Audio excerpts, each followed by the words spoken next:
The film starts with a lovable trio, mother and two daughters, as they drive to their new house. Twilight had whispered, "It's going to happen tonight." We learn that the youngest, Beth, is a Lovecraft superfan and aspiring horror novelist. Her elder sister Vera is a moody teenager and they don't seem to get along. Their mother, Colleen, is friendly and warm and has a bohemian sort of style that is rubbing off on both daughters. A creepy ice cream truck passes them on the highway, and they get their first glimpse of a strange couple. The weird couple in the ice cream truck wave at Beth and Colleen, so they wave back with a good gesture. But when the couple wave at Vera, she flips them out.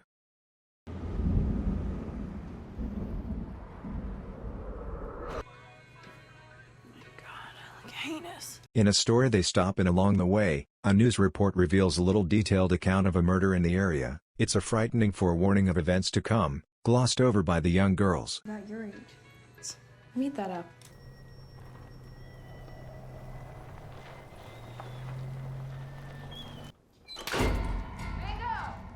They arrive at the house and it has all the charm of a Halloween horror maze with spooky dolls littering every room.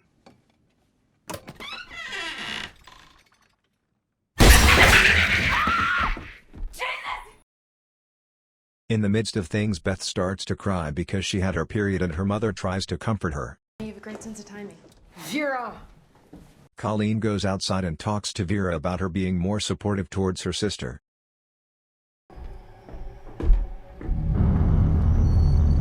The antagonists of the film don't waste any time. The giant bald man hits Colleen with a doll and she hits the wall with her head. And then he continues to drag Beth and Vera by their hair while they screamed out for help. Here the second antagonist appears and seems to flip back at Vera for what she did. Then the giant bald man takes the sisters to the basement and pick up Beth by her neck and seems to smell her crotch. In disgust he throws Beth to the ground. He then does the same for Vera and takes her with him. Turns out Beth was not taken because she was on her period. When Colleen regains her consciousness, as she came to aid her daughters. After a vengeful battle, Colleen overpowers the antagonist and rescues Beth. As Colleen tries to convince Beth to run away, she hears Beth screaming and rushes to save her. Colleen killed the giant bald man and saved Vera as she sat there covered in blood. We jump forward in time and Beth has moved on from the horrific events of that night. She's married and has a son. She's also a successful writer and has done television interviews talking about the release of her latest novel. She receives a call from Vera, who in a hysterical voice asks Beth to help her, and so she's forced to come away from her new safe haven and return to the house that for some unknown reason, the family decided to keep despite the trauma they suffered. When she returns home, her mother hasn't aged, she's still warm and bright and doesn't seem to have suffered any mental toil from the events, unlike Vera. Vera?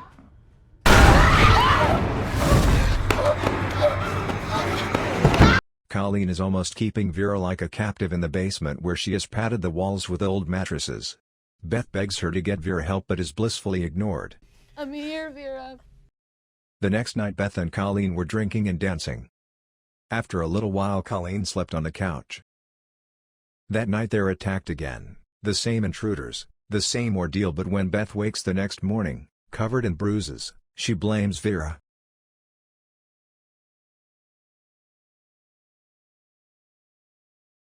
This is where the film punches you in the gut, and the reason I have praise for this film is that I really didn't see this coming. Vera convinces Beth to open her eyes, stop avoiding the truth and accept that she's still a little girl and they're still in the house.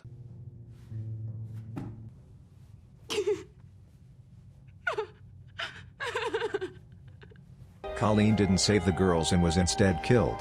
The girls have been held captive and tortured by their aggressors.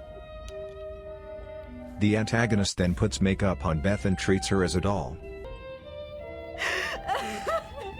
He then proceeds to take her upstairs and puts her with a weird doll collection.